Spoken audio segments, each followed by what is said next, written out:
think my car broke down, and I don't know what to do. I don't really know the area very well, and I'm really not that good with cars either. Do you think you could help? Yeah, wait a second. There you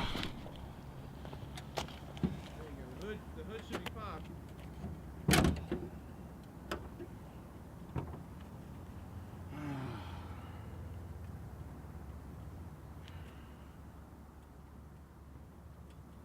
Looks like your spark plugs are loose. Is that an easy fix? I'm not. Yeah, it's fine. I used to be. I used to be an auto mechanic.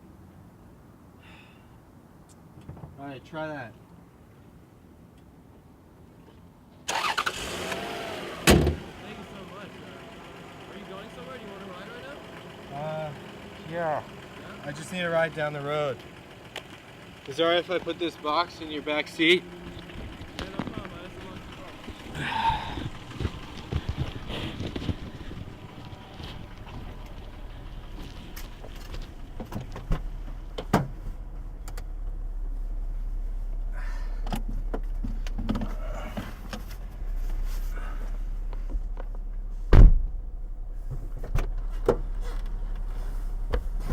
Yeah, thanks again. Nick. Harry. Yeah? Thank you. So how you doing? How you doing tonight? Not so good. What happened? Just got fired from my, like I said, mechanic job. I guess I messed up on a job, but I thought it was perfect. I'm pretty sure it was perfect. And a customer complained, and I threatened her, and I got fired. Jeez. Are you going to be all right? I mean, do you have a plan? I mean, getting fired is not really an easy thing. I mean, I don't know. I mean, there's nothing else I could do. I don't know how to do anything else. The only people that knew me in town were at that work, and now they all hate me. Really? This looks like a big town. There's a lot of houses around here. You're telling me you don't know anybody else in this city? No, nobody. I just got here today from out of town. I've already met you. You know, I'm a mortician. I'm actually here for the weekend. There's a convention. I just left the morgue. I was looking for a body, and they don't have any. It's fun. It's ridiculous. That shit's fucking weird, man. I don't know. I think we should just burn all the dead bodies or just have mass graves. I think that messing with a dead body is just fucking weird. Well, some people like being buried, but I don't know. I really find that there's a lot to learn from a human body if you just look at it closely. There's so many secrets, and oof, it's really quite nice. That's fucking weird, man. Can we just sit in silence? I don't really want to talk anymore. Okay. Yeah, sure. I didn't mean to offend you. I'm sorry.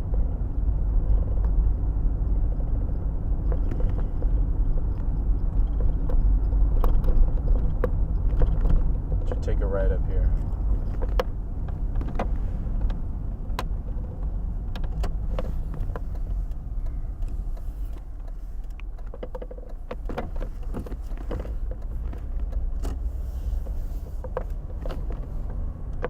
Well, I know you got mad at me, but again, thank you for fixing my car. I appreciate it. I don't know what I would have done. Just let me out at the corner over here, man. Yeah, no problem.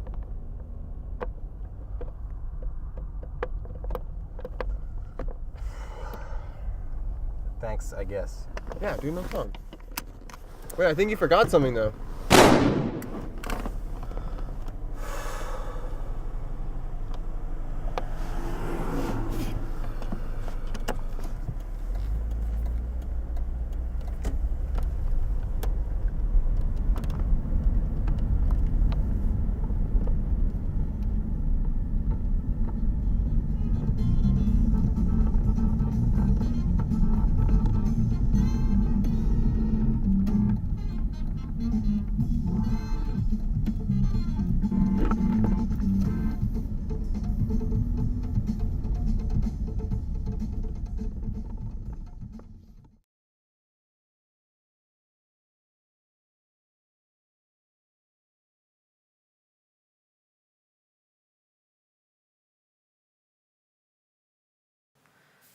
That's a Grand Canyon.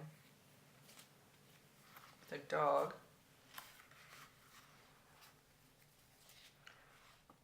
Oh, I love this picture of Daddy. It was 30 years ago. I was 27. He was 35.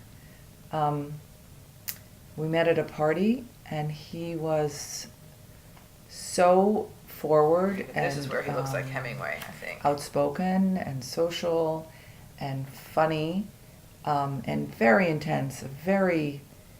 He's been described as, bulldog, and I think that's so true. He saw something and he wanted it, and at that evening it was me.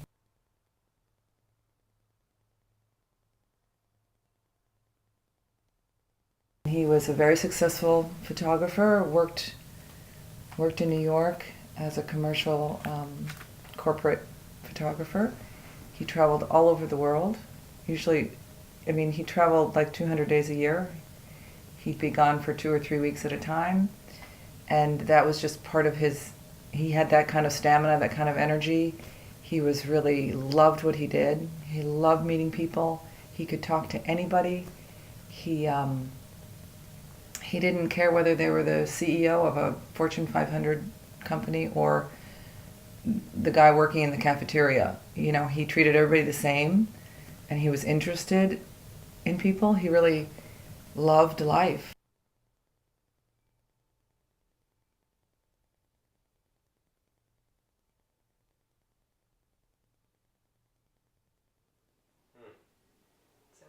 Such a great shot. Grand Canyon. It's so small. Yeah. While I was on the ground, he was huge. And he was, my best friend. And so we got married, and we had 2 kids. And we had a very full and fun life. Hey, Harry! That's like in case I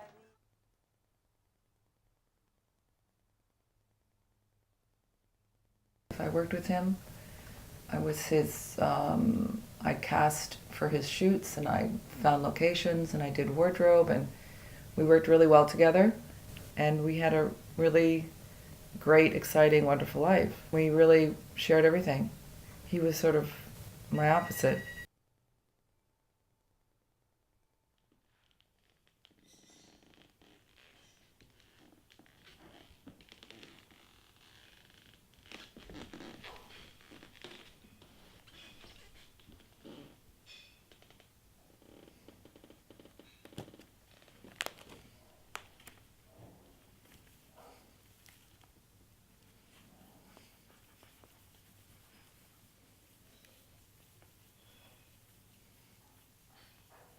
He went to our family doctor, and the doctor didn't like what he saw, so he sent Bob to a neurologist in Brooklyn.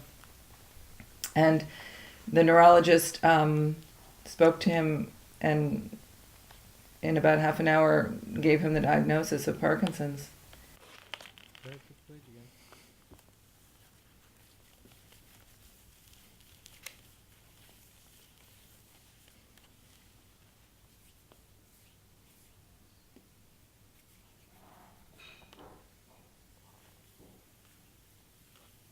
That's Malin and your mother.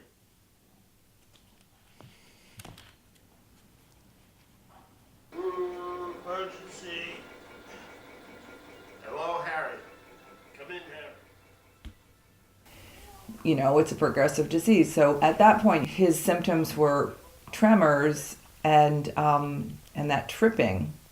But it was it was the beginning of the disease. So he was able to continue, living the life he led and was leading, and work. And it only got truly bad when he started on the medications, and the medications themselves, while they controlled the tremors, they caused other problems like dystonia. That's when you become frozen and you can't move. And then also dyskinesia, which was when it's just the opposite, when you're sort of over-medicated and you're moving around constantly, and you can't control any of your movements, and you sort of look very bizarre. So he really looked like a drug addict or something, and people would stare at him and they'd pull their kids away, and it was kind of scary when he was in the midst of one of these dyskinesic episodes. Because Parkinson's is different with everybody, so are the meds, and it's a real, intricate process that the doctor and the patient have to, go through and come up with. And so your neurologist is a very important doctor to have on your side. Somebody who's really up on the latest medication and research, because it is constantly changing and they're always coming up with new things. In 2003, that was about 4 years after the diagnosis, Bob was eligible, a good candidate for deep brain stimulation therapy. Bob was a good candidate because of his age. He was, 54 or 53, and his Parkinson's was really just a physical manifestation at this point. He was just, had the tremors. They had not started to affect his brain. He had no dementia. That was what made him a good candidate. They wouldn't do this procedure on older Parkinson's patients or patients with dementia. And dementia doesn't always go along with Parkinson's. Like Michael J. Fox has no dementia. It's just sort of the luck of the draw. And unfortunately, Bob now has terrible dementia. In fact, his dementia is more of the primary illness than the Parkinson's seems to be kind of under control at this point. It allows the patient to take much less medication, and sometimes no medication at all. The doctor was saying how some of his patients after the operation didn't have to take any medication, that this electrode stimulant would control their tremors. That was why, if you were taking less medication, then you wouldn't have the bad reactions to the medication, like the dyskinesia, like the dystonia. So it sort of it didn't stop the progression of the disease, but it controlled it in such a way that you could take less medication.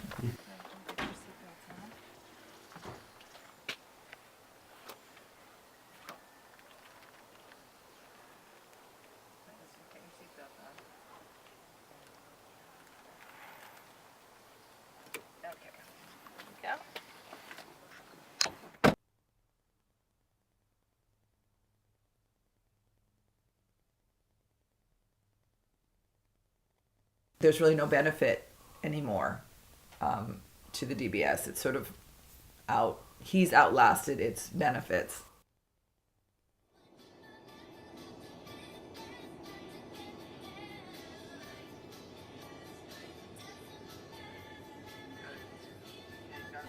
And as I said, the dementia has become incredibly profound, and Bob's ability to live with any kind of independence has been gone for 5 years. He needs help with everything. Showering, toileting, dressing, sometimes feeding. He's still mobile, but he does trip and fall a lot. He doesn't have a good sense of balance, but so the body has betrayed him, but more importantly and more tragically, it's the brain. I had to move him into a facility a little over a year ago because I just couldn't care for him at home anymore. It was too distressing for me and everybody around mainly because of the incontinence. It's just,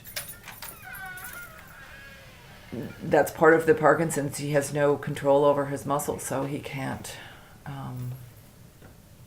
control that, and he just needs, and he can't feel it, and he can't, so that was just too much. And then his voice has gotten very weak, so it's very hard to understand him, and he mumbles, and so the communication is just nil. I mean, I used to be able to figure out what he wanted and what he needed, because we know each other so well, and I could figure it out, but now I can't. I have no idea what he's trying to say, and I don't think he knows either. I think because the dementia is so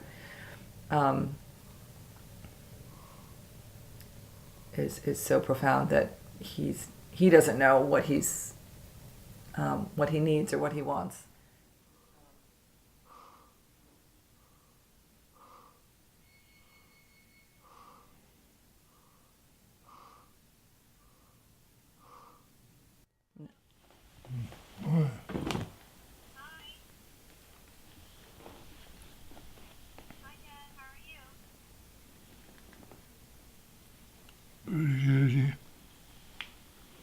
Tell her what you're doing, Bob. Yeah, I did it a long time ago. Yeah. I won't see you until Christmas, unfortunately. But I will see you at Christmas. And I love you. Okay, say bye. Say goodbye to Madeline. I gotta go. Okay. All right, sweet. We'll talk to you tomorrow. Okay, love you too. Bye. And so it makes you wonder what kind of quality of life is that?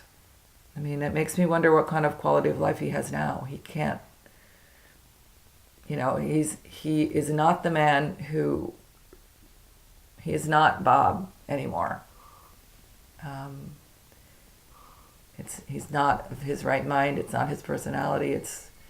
But he's got a very strong heart, and he's strong, and he has no other kind of medical complications, so he can go on. But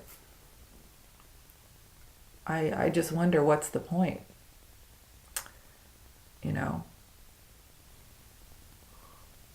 So it's a difficult situation to be in right now. I don't know that we have any options. We certainly don't in this country, in this state. There's really no options except to keep him going. And I wish it weren't so, but I don't know. It's a hard space. It's a hard place to be in. I don't know what to do.